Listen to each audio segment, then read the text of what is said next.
Hello বন্ধুরা, আসসালামু আলাইকুম। কেমন আছেন আপনারা সবাই? আশা করছি সবাই ভালো আছেন।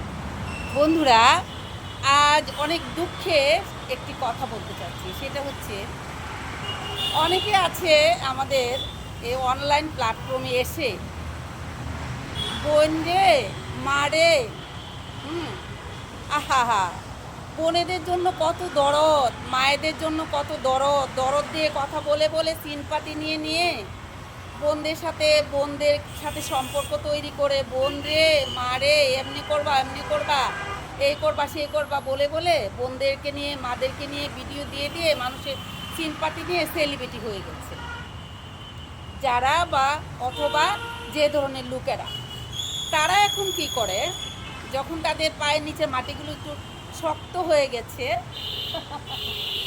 যখন তাদের পায়ের নিচে মাটিগুলো শক্ত হয়ে গেছে, তখন তারা কি করছে জানেন? তখন তারা একজন মানুষকে, যাকে বেশি বেশি মানুষ চিনে, যাকে বেশি কথা বলে মানুষ, তাদেরকে এক জায়গায় দাঁড় করিয়ে তাদেরকে পরিবেশন করে তাদেরকে মুখের সামনে এনে নিজেকে আরেক নিজের পায়ের নিচের মাটিটা শক্ত করার জন্য তৈরি হয়ে গেছে। আপনারাই বলুন, যে মানুষটা, যে স্ত্রী তার স্বামীর একই বালিশের নিচে মাথা দিয়ে থাকে, একমাত্র শুধুমাত্র সেই নারীটা জানে তার স্বামীটা কীরকম। আপনি জানবেন না, আমিও জানবো না। যে একই বালিশে মাথা রেখে ঘুমায়, শুধুমাত্র সে জানবে তার স্বামীটার চরিত্র কীরকম, সে মানসিক হিসাবে কীরকম, সে আসলে তার ব্যক্তিত্বটা কী। এখন আমি যদি বিচারে কাঠগড়ায় দাঁড়ালে একটি কথা দেখবেন, আপনি আদালতে যান, যেখানে যান, গ্রামে সালিশিতে যান, উভয় পক্ষের কথা শুনে তারপর ডিসিশন দেওয়া হয়।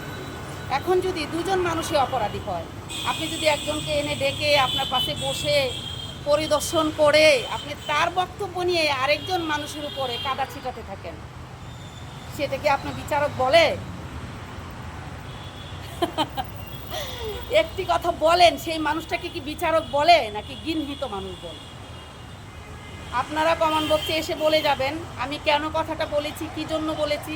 অবশ্যই আপনারা বুঝতে পেরেছেন, আর তার নামটা নাই বললাম।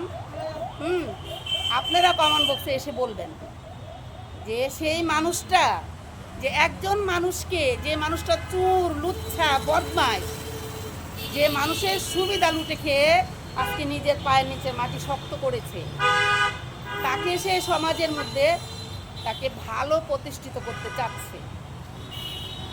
আপনারা কমেন্ট বক্সে এসে বলে যাবেন সেই মানুষটা কতটুকু সঠিক ছিল, আর তার সাক্ষাৎকারটা ঠিক এমনিভাবে একা একা তার সাক্ষাৎকারটা নেওয়া কতটুকু সঠিক হয়েছে, সেটা আপনারা বলে যাবেন। ঠিক আছে বন্ধুরা, আপনারা সবাই ভালো থাকবেন। দেখা হবে অন্য কোনো ভিডিওতে।